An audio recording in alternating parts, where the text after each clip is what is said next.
Thalassemia వ్యాధితో బాధపడుతున్న పిల్లలకు మెరుగైన వైద్య సేవలు అందించేందుకు కోల్ ఇండియా లిమిటెడ్ కీలక నిర్ణయం తీసుకుంది. కేంద్ర బొగ్గు గనుల శాఖ మంత్రి ఆధ్వర్యంలో మహారత్న సంస్థగా ఉన్న కోల్ ఇండియా తన కార్పొరేట్ సామాజిక బాధ్యతతో రెయిన్బో చిల్డ్రన్స్ ఫౌండేషన్తో శనివారం ముఖ్యమైన అవగాహన ఒప్పందం కుదుర్చుకుంది. ఈ ఒప్పందం ప్రకారం తలసేమియా బాధిత చిన్నారులకు అవసరమైన బోన్ మ్యారో ట్రాన్స్ప్లాంటేషన్ చికిత్స కోసం కోల్ ఇండియా ప్రతి బిడ్డకు 10 లక్షల ఆర్థిక సాయం అందించనుంది. దేశవ్యాప్తంగా సేవల విస్తరణ హైదరాబాద్లో రెయిన్బో చిల్డ్రన్స్ హాస్పిటల్లో జరుగుతున్న ఈ కార్యక్రమాన్ని ప్రారంభించారు కేంద్ర మంత్రి కిషన్ రెడ్డి. కిషన్ రెడ్డి మాట్లాడుతూ ఉత్తరప్రదేశ్ సహా కొన్ని రాష్ట్రాల్లో లేని అధునాతన శస్త్రచికిత్స సౌకర్యాలను ఇతర రాష్ట్రాలకు కూడా విస్తరించేందుకు కేంద్ర ప్రభుత్వం చర్యలు ప్రారంభించిందని తెలిపారు. जितने भी बच्चे तेलंगाना आंध्र में है, जब गवर्नमेंट का असेसमेंट में 1.5 लाख लोग थे, हम पूरे लोगों को फ्री ट्रीटमेंट करने का निर्णय किया. ऐसा राजशेखर रेड्डी बोलने के बाद मैं कृष्णा दोनों मिलकर पूरे बच्चों को लेके फिर वापस में घर को भेजा. लगभग 80,000 लोग जब से लेके आज तक फ्री ट्रीटमेंट तेलंगाना आंध्र प्रदेश में हुआ है. इसी रेनबो हॉस्पिटल में भी एक फ्लोर पूरा होता था. हमारे अपोलो हॉस्पिटल हो, सभी हॉस्पिटल में एक स्पेशल ड्राइव करके पूरा एक फ्लोर ऐसी हार्ट पेशेंट के बच्चों का ट्रीटमेंट करने का एक मिशन मोड पे 3 साल चला है. हर 15 दिन में 1 महीने में हम पूरे हॉस्पिटल विजिट करते थे. जब रोशे जी हेल्थ मिनिस्टर से, उनको भी धन्यवाद देना चाहता हूं. जब राजशेखर रेड्डी असेंबली में बोलते थे, एक हमारा हेल्थ इंश्योरेंस स्कीम आया, आरोग्यश्री. उस स्कीम का कारण भी असेंबली में बोलते बोलते राजशेखर रेड्डी जी, इसका कारण किशन रेड्डी जी कृष्णा जो आंदोलन किया है, जो हार्ट बच्चों का हार्ट डिसीज बच्चों का आंदोलन किया है, उसका एक इसके कारण हम ఆరోగ్యశ్రీ తెలంగాణ में लाया. ऐसा మణికొండలోని తమ ఇంటి వద్దకొచ్చి బెదిరింపులకు గురి చేస్తున్న వ్యక్తుల నుండి తన కుటుంబాన్ని రక్షించాలంటూ బాధితురాలు శ్రీలక్ష్మి ముఖ్యమంత్రి రేవంత్ రెడ్డికి విజ్ఞప్తి చేశారు. ఈ మేరకు సోమాజిగూడ ప్రెస్ క్లబ్లో తన తనయుడు ప్రణయ్ విష్ణుతో కలిసి ఆమె మాట్లాడుతూ తన భర్త ఎన్ అశోక్ ఇంటెలిజెన్స్ విభాగంలో డ్రైవర్గా పనిచేస్తున్నారని, గతంలో చిట్టీల వ్యాపారం చేసిన సమయంలో తీసుకున్న అప్పు తిరిగి ఇచ్చివేయడం జరిగిందన్నారు. అప్పు తీర్చినప్పటికీ ఇటుకపల్లి వెంకటేష్, మల్లికార్జున్ ప్రసాద్, భాగ్య, సత్య, శిరీష ఇంటి వద్దకు వచ్చి భయభ్రాంతులకు గురి చేస్తున్నారని తెలిపారు. రాయదుర్గం పోలీస్ స్టేషన్లో 2 సార్లు ఫిర్యాదు చేసినా స్పందన లేకపోవడం పట్ల ఆవేదన వ్యక్తం చేశారు. ఏ విషయమైనా కోర్టు ద్వారా పరిష్కరించుకోవాలి, అయితే ఇంటి వద్దకు వచ్చి వేధింపులు ఆపేలా ప్రభుత్వం చర్యలు తీసుకోవాలని కోరారు.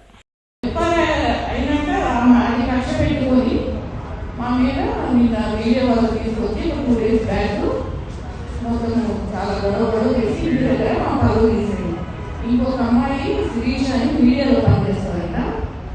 ఆమె వచ్చేసి ఏది కూడా క్రియేట్ చేసి చాలా పెద్ద ఇష్యూ చేశారు. అసలు మా వారికి ఎటువంటి సమాధానం లేదు. ఆయన ఏమైనా ఉందని ప్రూవ్ చేస్తే మేము వాళ్ళకి ప్రైవేట్ అప్పీల్ చేసి వాళ్ళకి తప్పైపోయిందని ఒప్పుకుంటాం. చూపించమనండి ఏంటి, ఎందుకు ఇలా కాంప్లికేషన్ చేయాలి, ఏదంటే న్యాయం చేయాలి కదా. ఎటువంటి చూస్తున్నా వాళ్ళని చూపించమని మేము కోరుతా ఉన్నాం. మా ఫాదర్కి దీనికి ఎటువంటి సంబంధమే లేదు. ఆయన హాస్పిటల్ కూడా జాయిన్ అయ్యారు కంప్లీట్ బ్యాక్. ఈ టైం చూసి వీళ్ళందరూ ఒకటేసారి ఒక గ్యాంగ్ 6 to 8 మెంబర్స్ కలిసి ఇట్లా వీళ్ళ ఈ టైంలో చేస్తే డబ్బులు రావచ్చు దగ్గర ఎంత డబ్బులు కావాలని చెప్పి ఎంత ఆల్రెడీ వెంకటేష్ అనే అతని పైన 28 కోర్టులో హియరింగ్ ఉంది సార్. అయినా ఆ టాపిక్ని డైవర్ట్ చేయడానికి మా ఫాదర్ అంబర్పేట్ నిత్య స్కూల్లో సైన్స్ ఫేర్ను ఘనంగా నిర్వహించారు. విద్యార్థుల ప్రతిభ సృజనాత్మకతకు వేదికగా ఏర్పాటు చేసిన ఈ కార్యక్రమానికి ముఖ్య అతిథిగా అంబర్పేట్ ఎమ్మెల్యే కాలేరు వెంకటేష్, పద్మ, వెంకట్రెడ్డి హాజరై ప్రదర్శనను పరిశీలించారు. ఈ సందర్భంగా కాలేరు వెంకటేష్ మాట్లాడుతూ విద్యార్థులతో పరిశోధన దృక్పథం, సైన్స్పై ఆసక్తి పెంపొందించడానికి ఇటువంటి సైన్స్ ఫేర్లు ఎంతో ఉపయోగకరంగా ఉంటాయి. భవిష్యత్తులో దేశాన్ని ముందుకు నడిపే శక్తి ఈ చిన్నారుల్లోనే ఉంది. పాఠశాల స్థాయి నుంచి ఇలాంటి ప్రోత్సాహక కార్యక్రమాలు నిర్వహించడం అభినందనీయమని పేర్కొన్నారు. ఇటీవలే హైడ్రా అంబర్పేట్ బతుకమ్మ కుంటలో చేపట్టిన నమూనాని ప్రశంసించిన ఎమ్మెల్యే కాలేరు వెంకటేష్ పాఠశాల ప్రిన్సిపల్ భాస్కర్ రెడ్డిని అభినందించారు. స్కూల్ సైన్స్ టీచర్ని శాలువాతో సత్కరించారు. విద్యార్థులు రూపొందించిన మెడల్స్ ప్రాజెక్టును ఆకట్టుకున్నాయి. ఉపాధ్యాయులు, తల్లిదండ్రులు పెద్ద సంఖ్యలో కార్యక్రమంలో పాల్గొన్నారు. My topic is Hydra. It was newly launched at Batkam, Hyderabad Disaster Response and Assess Protection Agency. It was started with Telangana government. Plants, trees, fixed gates and more to live clean and beautiful again. Recently, Batkama festival was also celebrated here. This project helps us save water, stop floods and keep our city green. It's all promises to keep our surroundings clean. Clay or rock. Modern day dam builders often use concrete. Dams play an indispensable role in modern society, providing essential resources and services. Dams regulate water flow, mitigating the impacts of floods and droughts. Hydroelectric power, a renewable energy. బ్రహ్మాండమైన innovative ప్రోగ్రామ్స్తో పిల్లలు తమ science ఫెయిర్లో ఒక్కొక్క తీరు ప్రదర్శిస్తే చాలా అబ్బురపరిచిండ్రు. కొందరు పిల్లలు వాళ్ళ స్థాయి కంటే ఎక్కువ ఇన్నోవేటివ్ కార్యక్రమాలు చేస్తున్నారు. చంద్రయాన్ అనే శాటిలైట్ను పైకి ఎలా పంపారో, ఆ తర్వాత హైదరాబాద్లో హైడ్రా ఏ విధంగా పనిచేస్తుంది, బతుకమ్మ కుంటలో హైడ్రా ఏం చేసిందని వివరంగా చెప్పడము చాలా సంతోషకరము. చిన్నారి విద్యార్థులు సైన్స్ సంబంధించిన ఎగ్జిబిట్స్ పెట్టడము, వాళ్ళలో ఉన్న నైపుణ్యాలు స్కిల్స్తో నియర్ అబౌట్ 180 ఎగ్జిబిట్స్ పెట్టడము, వాటి ద్వారా పిల్లలకు నాలెడ్జ్ డెవలప్మెంట్ చేయడము, స్టడీతో పాటు ఫిజికల్ యాక్టివిటీస్ అండ్ సైన్స్ యాక్టివిటీస్తో పిల్లలకు ఇంప్రూవ్మెంట్ అవుతున్నారు. ఇదొక మంచి పరిణామం. మా యొక్క టీచర్స్, పేరెంట్స్ కోఆపరేషన్స్తో కూడా. I am the parent of Afia Meher in 5th class and 3rd class Mahfouz. Here I have seen all the materials which children have done, and they did very hard work, and everyone did their best. It's not like that someone has achieved first level or someone has achieved 0, but what they did. It's a very happy thing to see everyone together. They are exploring, they are thinking, and they are implementing the projects. They are doing some creativity. That's the extracurricular activity happens in the school. Every time the academic, sports, it's not about only the academics. Like this, if we see the projects, they will be aware of the real-time experiments, real-time concepts. పిల్లలు చాలా కష్టపడ్డారు. So they were practising very hard. And ఇవాళ వాళ్ళ ఏదైతే కష్టం ఉందో you can see parents అందరూ వచ్చి అప్రిషియేషన్ చేస్తున్నారు. ఎమ్మెల్యే గారు వచ్చారు, కార్పొరేటర్ మ్యామ్ వచ్చారు. So they appreciated the hard work of the children. You can see they were many innovations here and children are very actively participating in that, and parents are happy seeing the children grow in all the directions of the science, not only in the science, in the language and everything. Congress ప్రభుత్వానికి వ్యతిరేకంగా gun park వద్ద ఆందోళన చేపట్టారు 42% reservations సాధన సమితి. చట్టబద్ధతతో కూడిన 42% రిజర్వేషన్లు ఇచ్చిన తర్వాతనే పంచాయతీ ఎన్నికలు నిర్వహించాలని గన్ పార్క్ వద్ద నిరసన చేపట్టారు. కాంగ్రెస్ పార్టీ ఎన్నికల్లో ఇచ్చిన హామీ ప్రకారమే మేము అడుగుతున్నాం. కాంగ్రెస్, బీజేపీ బీసీల పట్ల కుట్రలు చేస్తూ స్థానిక ఎన్నికల్లోకి వెళ్తున్నారు. పార్టీ పరంగా కాకుండా చట్టబద్ధంగా రిజర్వేషన్లు ఇవ్వాలి. స్థానిక సంస్థల ఎన్నికలు వాయిదా వేసుకోవాలి, లేదంటే బీసీల ఆగ్రహానికి గురికాక తప్పదని నయవంచన చేసిన కాంగ్రెస్ ప్రభుత్వానికి బీసీలు తగిన బుద్ధి చెబుతారని వ్యాఖ్యానించారు.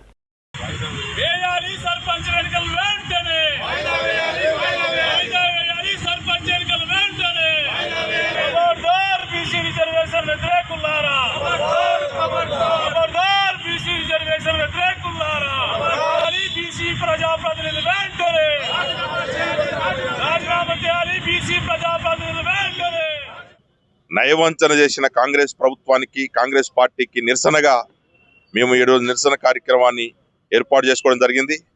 ఇందులో ప్రధానంగా ఇప్పుడే మా చిరంజీవులు గారు, అదేవిధంగా బాలరాజు గౌడ్ గారు, వీళ్ళందరూ కూడా కార్యక్రమంలో పాల్గొంటారు.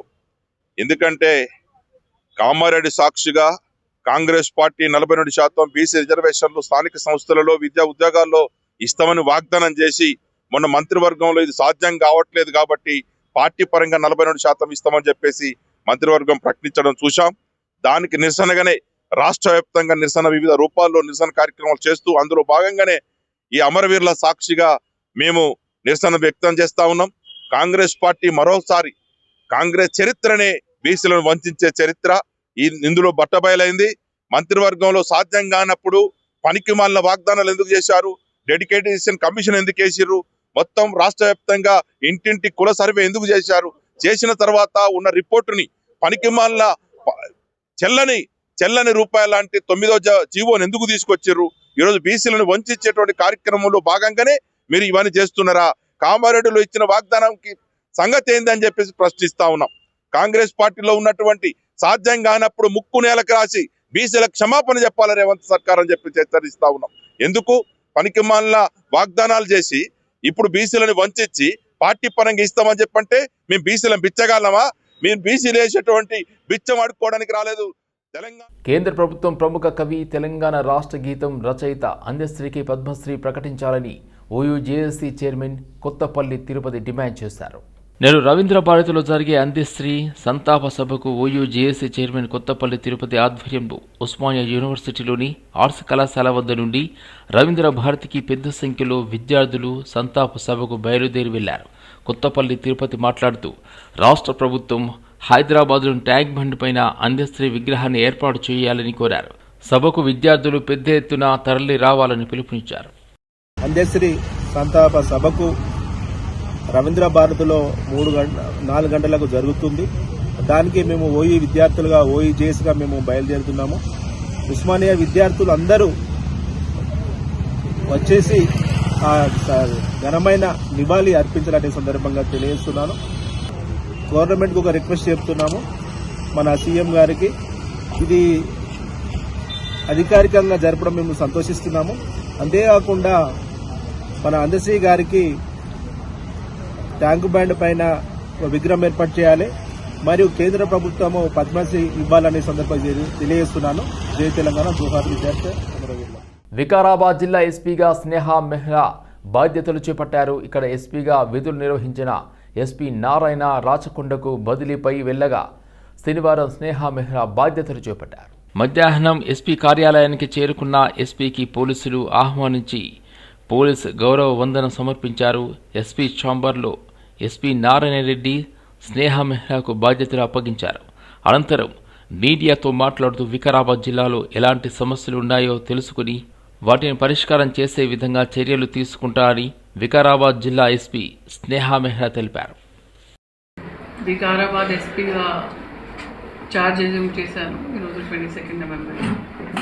ఈ డిస్ట్రిక్ట్లో లా అండ్ ఆర్డర్ ఇష్యూస్ ఏమేమి ఉన్నాయి, ఏమేమి ఏరియాస్లో ఏమేమి ఇంతకుముందు హిస్టరీ ఏంటి చూసి చదివి ఈ మొత్తం పోలీసింగ్కి ఎలా ఇంప్రూవ్ చేయొచ్చు, ఇక్కడ ఇప్పటివరకు ఏం ఇంప్రూవ్మెంట్స్ చేయడం జరిగింది, ఇంకా ఎలా ఆ ఇంప్రూవ్మెంట్స్ మీద పని చేయొచ్చు. మనము విమెన్ రిలేటెడ్ క్రైమ్ కొంచెం ఇప్పుడు ఫీడ్బ్యాక్ వస్తుంది, ఎక్కువ అవుతున్నాయి, దొంగతలు ఎక్కువ అవుతున్నాయి.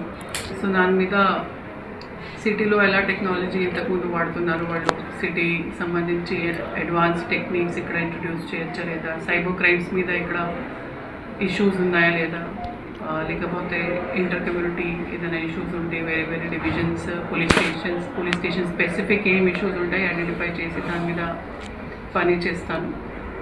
And crime and safety environment ఇక్కడ ప్రజల కోసం ఎక్కువ ప్రశాంతంగా ఉండడానికి వాళ్ళు భద్రత సంబంధించి అన్ని మెజర్స్ కూడా తీసుకుంటాం. పబ్లిక్ నుంచి మీడియా తరఫు నుంచి అందరికీ కోఆపరేషన్. నారాయణగూడలోని ఆర్బీవీఆర్ఆర్ మహిళా కళాశాల 14వ గ్రాడ్యుయేషన్ డే నిర్వహించారు. కళాశాల ప్రిన్సిపాల్ మాట్లాడుతూ ఈ కళాశాల 1954వ సంవత్సరంలో మహిళా సాధికారత అనే లక్ష్యంతో స్థాపించబడిందని తెలిపారు. ఈ కార్యక్రమంలో విద్యార్థులు, సిబ్బంది పాల్గొన్నారు. మా కళాశాల 1954వ సంవత్సరంలో నెలకొల్పబడింది. మహిళా సాధికారత అనేటువంటి విజన్తో ఈ కళాశాల నెలకొల్పబడింది. ముఖ్యంగా తెలంగాణ గ్రామీణ ప్రాంతాల్లో నుండి వచ్చేటువంటి విద్యార్థినుల కొరకు, ఆర్థికంగా వెనుకబడినటువంటి విద్యార్థినుల కొరకు ఈ సంస్థ నెలకొల్పబడింది. ఆ రోజు నుండి ఈ రోజు వరకు కూడా అదే లక్ష్యంతో ముందుకు సాగుతుంది. దాదాపుగా 70 సంవత్సరాల నుంచి మహిళల యొక్క విద్య, మహిళా సాధికారత కొరకు మా కళాశాల దోహదం చేయడం జరుగుతుంది. మామూలు కరిక్యులంతో పాటు అనేక సర్టిఫికేట్ కోర్సులు, ఎంప్లాయబిలిటీ కోర్సులు, స్కిల్ ఎన్హాన్స్మెంట్ కోర్సులు వివిధ ఇండస్ట్రీలు, కంపెనీల ద్వారా మా స్టూడెంట్స్కు అందజేయడం జరుగుతుంది. అంతేకాకుండా entrepreneurship development courses, beautician course లాంటి కోర్సులు, తర్వాత సెల్ఫ్ డిఫెన్స్ స్కిల్స్, ఇలా అన్ని రకాల కోర్సులను అందజేయడం వల్ల ఈ యొక్క విద్యార్థుల యొక్క సంపూర్ణ హోలిస్టిక్ డెవలప్మెంట్, సంపూర్ణ అభివృద్ధి కొరకు తోడ్పడడం జరుగుతుంది.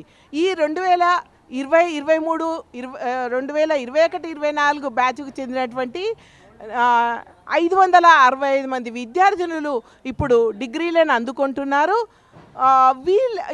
వీరి యొక్క ఈ డిగ్రీలు అందుకోవడం వెనక మా అధ్యాపకుల యొక్క కృషి ఉంది. వీళ్ళందరూ పాండమిక్ టైంలో ఉన్నటువంటి స్టూడెంట్స్, వీళ్ళకు వాళ్ళని వాళ్ళు సెల్ఫ్ ఎక్విప్ చేసుకొని మధ్యాహ్నం టైంలో పిల్లలకు క్లాసులు తీసుకుంటూ, సాయంత్రం అనేక ఫ్యాకల్టీ డెవలప్మెంట్ ప్రోగ్రామ్స్ అటెండ్ అవుతూ వాళ్ళని వాళ్ళు అభివృద్ధి చేసుకొని పిల్లలకు విద్యను అందించడం జరిగింది.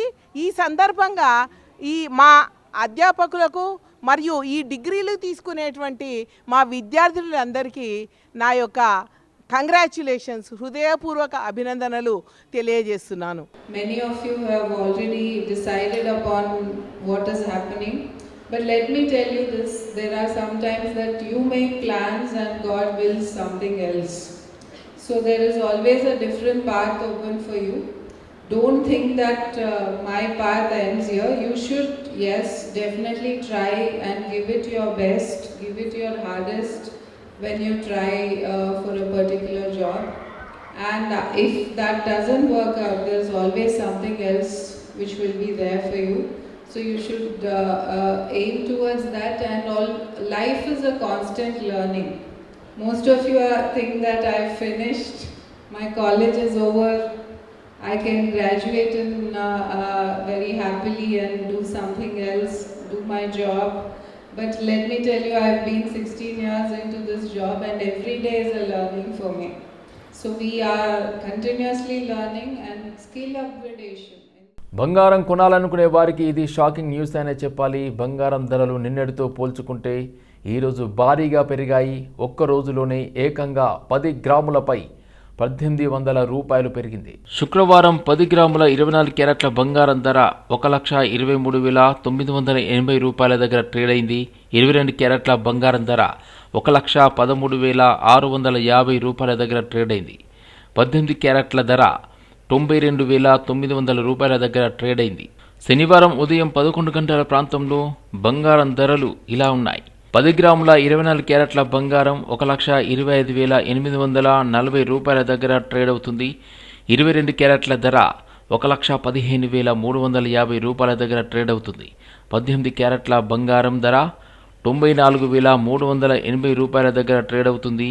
ఇక వెండి ధరలు కూడా భారీగా పెరిగాయి. 100 గ్రాములపై 300, కేజీపై 3,000 రూపాయలు పెరిగింది. నిన్న 100 గ్రాముల వెండి ధర 16,100 రూపాయల దగ్గర ట్రేడ్ అయింది.